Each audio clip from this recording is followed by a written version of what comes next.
Yeah, అందుకే మేము మళ్ళీ మళ్ళీ చూసుకుంటున్నాము, రిలీజ్ చేసుకుని మరి.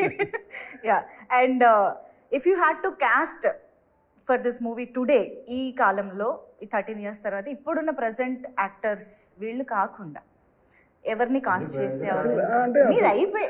బేసిక్ నా ప్రాబ్లం ఏంటంటే నేను ఎప్పుడు పిలిచిన క్యారెక్టర్లతో పిలుస్తాను, నాకు తెలియదు. అంటే నేను ఐ లివ్ విత్ దెమ్, నాకు ఇంకొకరు కనపడరు ఆ కథలో.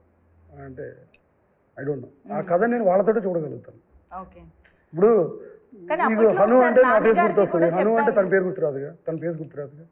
అలా నాకు ఆ స్టోరీ అంటే వీళ్ళ ఫేస్ లో గుర్తొస్తుంది. ఓకే, సో ఛాన్సే లేదని అర్థమైంది మాకు. So how did Andala Rakshasi change your life personally and professionally?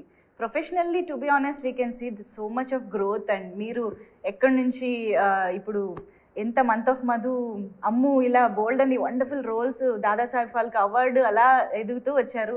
So we are waiting for the film with Prabhas garu, అది కూడా చాలా వేగంగా జరుగుతుందని వింటున్నాము. అండ్ అఫ్ కోర్స్ ఆయన అయితే గర్ల్ ఫ్రెండ్ తో వస్తున్నారు, డైరెక్టర్ గా బిజీగా ఉన్నారు. సో ప్రొఫెషనల్లీ మాకు విజిబుల్ గా ఉన్న గ్రోత్ కాకుండా పర్సనల్ గా మీరు ఏం చెప్తారు? వాట్ అందాల రాక్షసి హ్యావ్ చేంజ్డ్ యూ అంటే టు స్టార్ట్ విత్?